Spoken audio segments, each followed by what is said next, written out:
She didn't raise her voice. She didn't argue. She simply looked up from her window seat, 2A, first class, paid in full, and blinked as the flight attendant leaned in and whispered, "Ma'am, we're going to need you to move to the back of the plane." There was no explanation, no apology, just a quiet command, like an afterthought.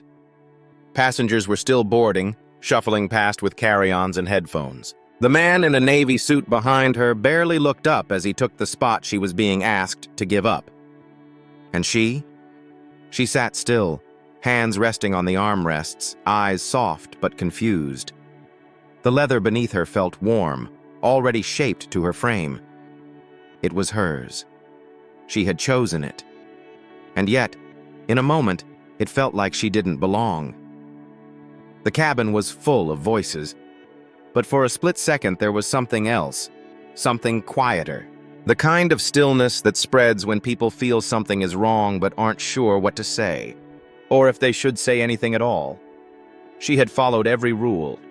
She had printed her boarding pass days ago. She had shown up early, waited in line, smiled at the gate agent. She had done everything right, and still, she was the one being asked to move. She didn't argue, she just sat there. But the rest of the plane? They weren't quiet for long. Her name was Gloria Benson. She was 72 years old, a retired school teacher from Birmingham, Alabama. For 32 years, she taught middle school history in classrooms where the heat never worked in winter and the textbooks were older than the students. She raised 3 kids alone after her husband passed. She never missed a parent-teacher night, never missed a shift at her second job tutoring in the church basement. Gloria never asked for much. She never expected the world to be fair, just hoped it wouldn't always be so loud about its unfairness. This trip was different. Her granddaughter, Maya, was graduating from Purdue University in Indiana, first in the family to earn a degree in environmental engineering. It was a moment, a big moment. And Gloria? She was going to be there. Front row. Sunday best. Proud. She'd flown before, sure, always coach, always quiet, always practical. But not this time. This time she booked a first-class ticket. Window seat. Seat 2A. Not because she wanted champagne and hot towels, but because, for once, she wanted to take up space. She had told generations of students to know their worth. Now, she was practicing what she preached. When she stepped onto that plane, gray slacks pressed, pearl earrings gleaming, leather handbag tucked under her arm, she looked like a woman who belonged. And yet, within minutes, a stranger would look her in the face and suggest otherwise. Not with words of hate, not with shouting, but with something colder. Assumption. Gloria tucked her bag gently under the seat in front of her, smoothed her sweater, and sat back. The sun cut through the window at just the right angle, and for a moment she let herself breathe. She thought of Maya's laugh, of her son ironing his shirt for the ceremony, of the years that had passed in the blink of an eye. A flight attendant came by, a younger woman with a tight ponytail and a tone that sounded more scripted than kind. "Water?" she offered. Gloria smiled politely. "Thank you." The attendant's voice lowered just slightly. "First time in first class?" Gloria chuckled. "That obvious?" "Not at all," the attendant said. "You look great." It was a comment that didn't quite land. Too practiced. Too quick. Still, Gloria nodded and turned back to the window. She wasn't here for anyone's approval. Then came the voice. "Excuse me, ma'am," said another attendant. Blonde, unreadable expression, slightly hunched like she already expected pushback. "I'm really sorry, but there's been a seating issue. We need you to move to seat 19C. Gloria blinked. "I'm sorry?" "There was a late upgrade and a mix-up with the system. That seat, 2A, was assigned in error. We'll need you to move to the back." For a moment, the plane around her faded. The sounds dulled. Her pulse didn't race, but something deep inside her stiffened. She reached calmly into her bag, pulled out her boarding pass, printed, crisp, clear. She held it up. "This is my seat. I chose it. I paid for it months ago."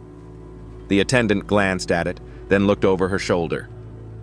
I understand, but we really need to resolve this quickly before takeoff. If you could just cooperate. Across the aisle, a woman in a denim jacket put her magazine down, quietly. I saw her board first, she said. That's her seat. Gloria didn't move. Her fingers tightened on the armrests, not with rage, but resolve.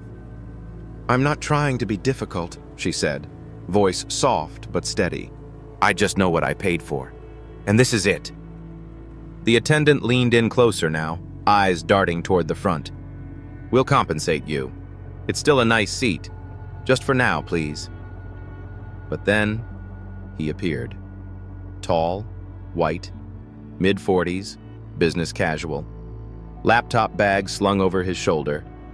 He looked confused, slightly annoyed, and completely certain he didn't belong anywhere but that seat. 2A, right? He asked the attendant. Yes, sir, she replied, forcing a smile. Right this way. The man glanced at Gloria but said nothing. Nothing. He didn't ask why. He didn't ask if there was a mistake. He just stood there, waiting. Gloria stayed still. Her hands were shaking now, but barely. Her voice didn't crack. Handled how? She asked the attendant, her voice now sharper. You want me to give up my seat to him?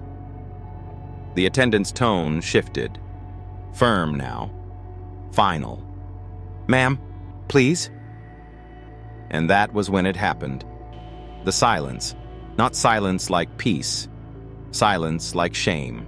The rustle of safety belts. The thud of carry-ons. The slow, awkward turn of heads pretending not to watch.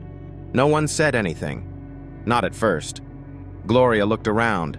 Everyone had eyes, but no one met hers.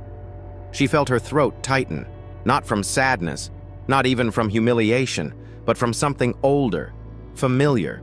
The slow realization that even after everything, after the career, after the raising of children, after the fight to live with dignity, someone still looked at her and thought she didn't belong, and that this whole machine was ready to agree with them. She stood, slowly, collected her bag. The flight attendant smiled like the problem had solved itself. Thank you, she said. Gloria didn't reply. She walked down the aisle, alone, past rows of faces that didn't want to be part of it. Row 8, row 12, row 17. She reached 19C, near the bathroom. Narrow, no sunlight. The air staler here. She sat down, and only then did the plane start to notice. She didn't cry. Gloria sat with her hands folded, just as she had in 2A. But the seat under her felt smaller now, the air heavier. The silence around her wasn't peace. It was the weight of being reminded yet again that knowing your worth didn't mean others would respect it. She stared out the tiny oval window, not seeing clouds or tarmac, just her reflection. Older, wiser, tired. Not from the years, but from moments like this. Moments that piled on top of each other until they whispered, "You don't matter as much as he does." Across the aisle, a teenager in headphones glanced over. Just a quick look. Curious, confused. Gloria gave a polite, tired smile. That used to be enough. But then, "Excuse me." The voice came from the front. Familiar, clear, firm. The woman in the denim jacket had stood up. "Hi," she said, loud enough for everyone in the first few rows to hear. "What just happened here doesn't sit right with me." Heads turned. Gloria looked up, startled. The woman pointed toward 2A. "That lady, she had her seat first. I saw her board. I saw her sit. I saw her hold a boarding pass with 2A printed on it." A flight attendant rushed over, her voice practiced and tight. "I understand your concern, ma'am, but we're trying to keep things moving." "No," the woman said, louder now. "You moved her because you thought she wouldn't say anything. But I will." Passengers began to stir. Eyes no longer darted away, phones tilted up. A red-haired teenager 2 rows back hit record. She was moved without cause, the woman continued. She was quiet, respectful, and you chose to make her invisible. The man in 2A shifted in his seat, suddenly less comfortable. I'm sorry, the woman pressed, but someone needs to explain how this happened. And if no one else will ask, I will. Silence again, but not the same kind. This silence had tension. This silence had energy. This silence had weight. From row 3, a new voice cut through. She's right. A man in a Detroit Tigers cap stood halfway up. Mid-40s, gray in his beard, strong voice. I watched it too. She sat before anyone else. They moved her without reason, and frankly, I'm not okay with that. The crew looked panicked. One attendant picked up the phone, likely calling the cockpit. Another tried to calm the man. We can address this once we're airborne. No, the woman said, crossing her arms. You address it now, because that wasn't a mistake. That was a choice. You saw a quiet, older black woman, and you thought you could get away with it. That last word landed hard. Black. There it was, out loud, in the open. Gloria felt it crawl up her spine. Her heart thumped, slow and deep. She had lived a life of diplomacy, of teaching her students to rise above. But now, someone else was rising for her. From the back, another voice spoke up. That ain't right. Then louder, from somewhere in the middle. Give her the seat back. The man in 2A looked around, adjusting his tie. For the first time, he seemed unsure. He spoke, finally. Look, I didn't ask for this. I just sat where they told me. The denim woman didn't blink. And when you saw her being moved, you didn't ask one question, not one. He looked down. Not my call. The Tigers cap man turned to Gloria. Ma'am, he said gently, do you want your seat back? Her throat tightened, her hands trembled, but her voice, when it came, was quiet steel. I don't want to hold up this flight, she said. You're not, the woman replied. You're the reason we might finally get it right. And just like that, people started standing. Row 4, then 5, then the couple behind them. If she doesn't get her seat, someone said, we're not sitting either. The crew froze. Someone hit the call button. Gloria stood, not with defiance, not with pride, just with a quiet, grounded dignity that said, I'm done shrinking. She walked slowly, back down the aisle, past the rows of passengers now watching with something new in their eyes. Respect. And as she returned to 2A, the man stepped out without a word. No apology, no glance, just silence. She sat again, same seat, different posture, and somewhere in the back, the teenager hit upload. It was only a 23-second clip, but it was already traveling faster than the plane ever could. By the time the plane took off, Gloria was back in her seat, 2A, window side, hands folded neatly in her lap. But it didn't feel the same. Before, it had been about showing up. Now, it was about being seen. She didn't touch the complimentary drink. She didn't make small talk. She simply stared out the window, letting the clouds drift past like the noise behind her. She wasn't angry, not in the loud, bitter way people expect. But she was thinking about her granddaughter Maya, about the world she was graduating into, about the message she might carry with her after this. Behind her, the cabin had settled into something close to normal. Snack trays opened, headphones clicked, seatbelts stayed buckled. But the tension never fully left. People were quieter, more aware. They had seen something, and more importantly, they had felt it.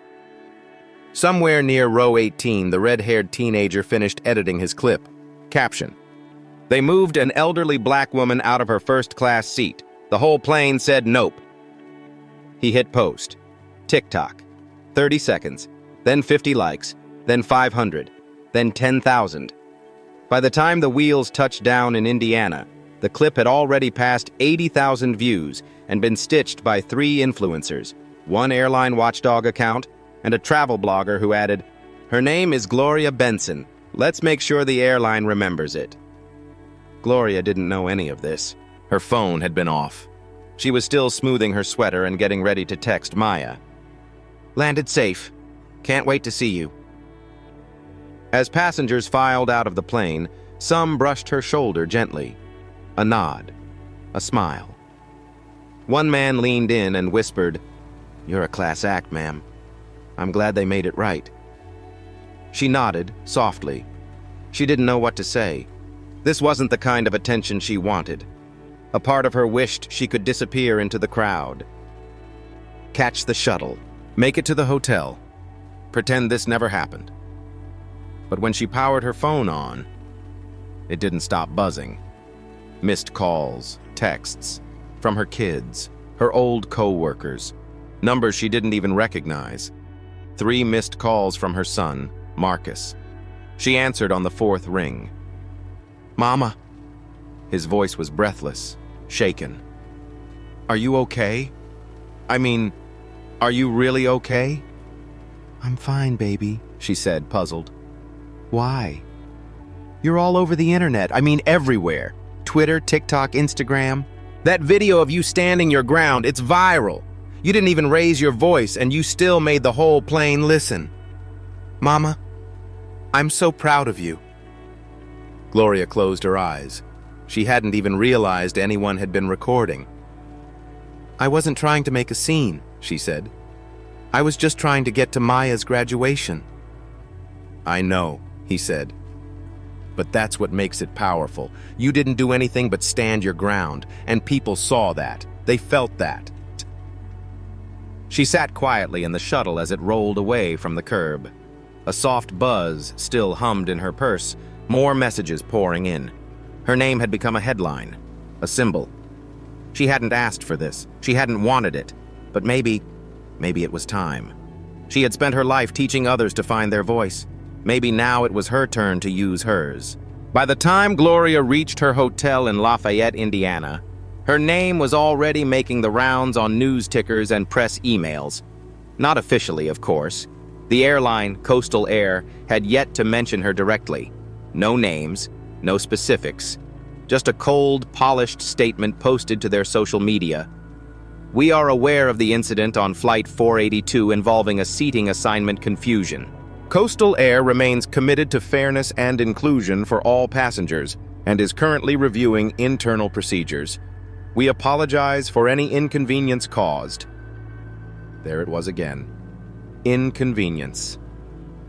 Gloria read the word twice, then whispered it aloud like something sour on her tongue. That's what they called it.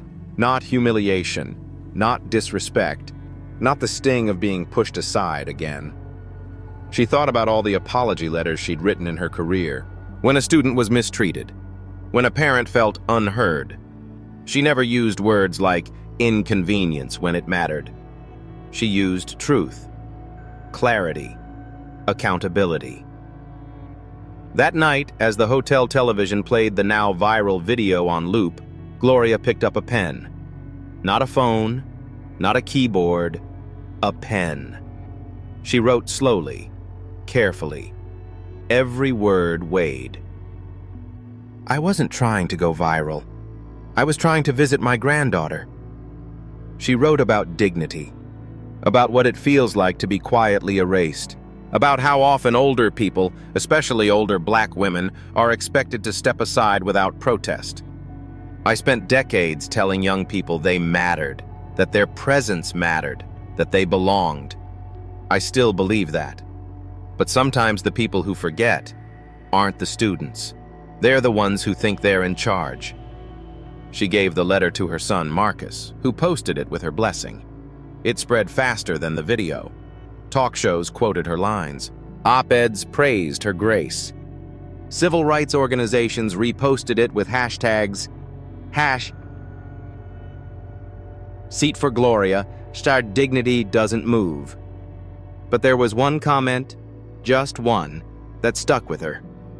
A woman named Danielle from Topeka wrote, "My mother was pushed out of a line at the bank once. She just laughed and said, 'People like us don't make noise.'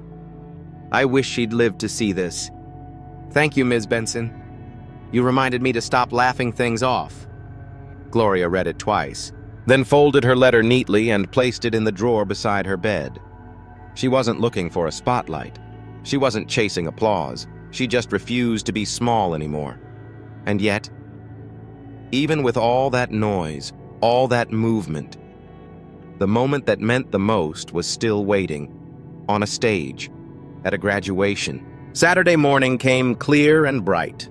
Gloria didn't wear anything flashy, just her favorite navy dress, the one she'd saved for something special, and the pearl earrings she'd worn the day she retired.